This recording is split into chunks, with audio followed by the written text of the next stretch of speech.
A gente conversa agora com o advogado de Ítalo Santos, o Chan Habib está aqui conosco. Doutor, boa noite, prazer recebê-lo. Bom, transferidos, me parece que o Ítalo não queria ir para Paraíba, né? Por que isso, doutor? Ele queria ficar aqui em São Paulo?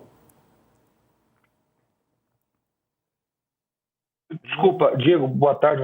Cortou, eu não Cortou? consegui lhe ouvir. Se você puder Tá. repetir a Eu pergunta, por repito. gentileza. Não, eu perguntei se o Ítalo não quer mesmo ir para Paraíba, né? Para uma prisão da Paraíba. Ele queria continuar aqui em São Paulo. Por quê? Como é que ficou isso?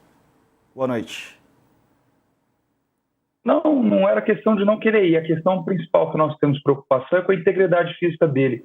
Razão dele ser homossexual e ser incluído no presídio masculino, nosso principal pedido foi que ele fosse acautelado num local onde ele pudesse ficar com mais segurança, até pelo menos a se definir, porque não trata só da vontade dele. Teria também a questão do interesse da SAP, das secretarias daqui de São Paulo, da Paraíba, perdão, comunicarem para definir essa questão. Doutor, boa tarde, né? Obrigado pela presença. Uma informação, o senhor conversou com o seu cliente com relação à razão dele ter vindo aqui para São Paulo, porque muito se especulou que ele estaria tentando sair do país, né? Qual foi a razão que ele veio para São Paulo, veio para Carapicuíba? Sakamoto, boa tarde, prazer falar contigo. Ele veio antes de tudo isso vir à tona, porque ele estava passando aniversário dele aqui.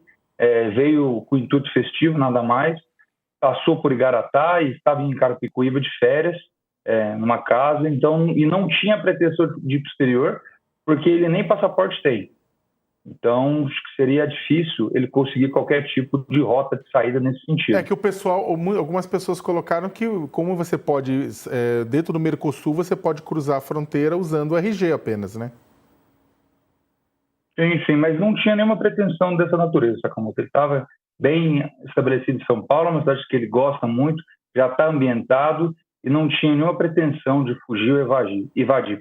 Isso foi uma coisa que foi construída sem qualquer lastro. E por que a casa foi abandonada, como disseram os relatos, né? E com a máquina de lavar ligada, inclusive, a impressão, disseram, né, os investigadores, era de que ele tinha saído às pressas. Qual que é a resposta para isso da defesa?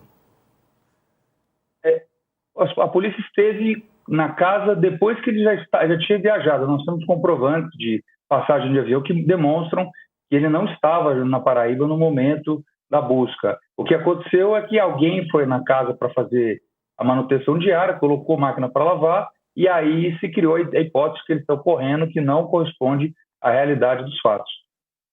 Certo.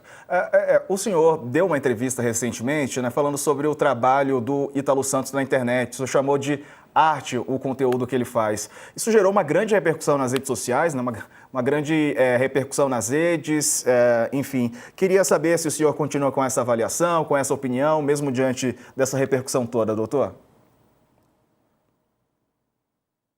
Continuo, porque quando eu disse que era uma arte, eu não estava em momento algum fazendo qualquer tipo de apologia a crime. Eu estava tentando explicar, e agradeço a oportunidade que vocês estão me dando, é que é uma manifestação cultural, brega funk, e ele expressa isso há muito tempo, tanto que pesquisas com dados que foram divulgados nos últimos dias demonstram uma divisão do público quando ele é submetido a esse tipo de debate.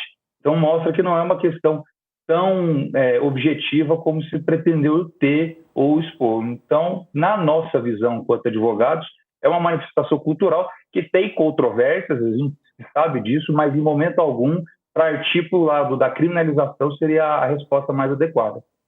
Doutor, a gente nos últimos dias, inclusive veio a público depoimentos à imprensa de pessoas que trabalhavam com o seu cliente, afirmando coisas que eram muito duras, né? De que havia adolescentes que consumiam álcool, eram pedidos de ir para a escola, de que estavam praticamente em cárcere privado em algumas situações.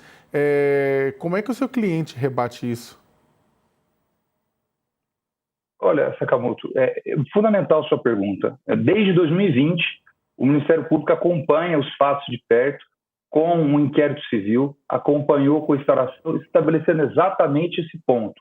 que haveria erotização, uma dança com conteúdo sensual inapropriado para menores de idade, para crianças, e isso foi objeto de várias intervenções das autoridades.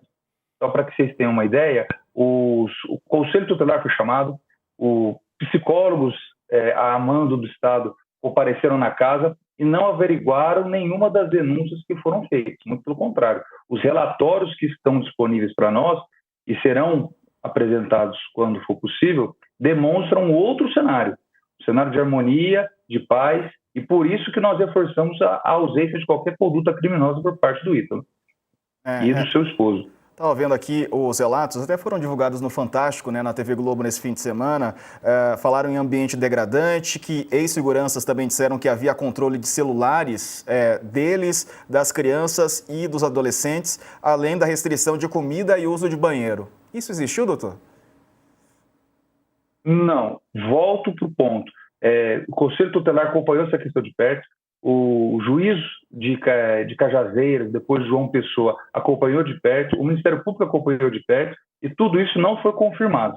E, inclusive, parte desses seguranças que teriam feito denúncias contra o Ítalo hoje foram alvo de medidas do próprio GAECO por estar envolvido com outras questões, o que nos faz crer que talvez haja outros interesses por trás dessas denúncias que não seja por a verdade.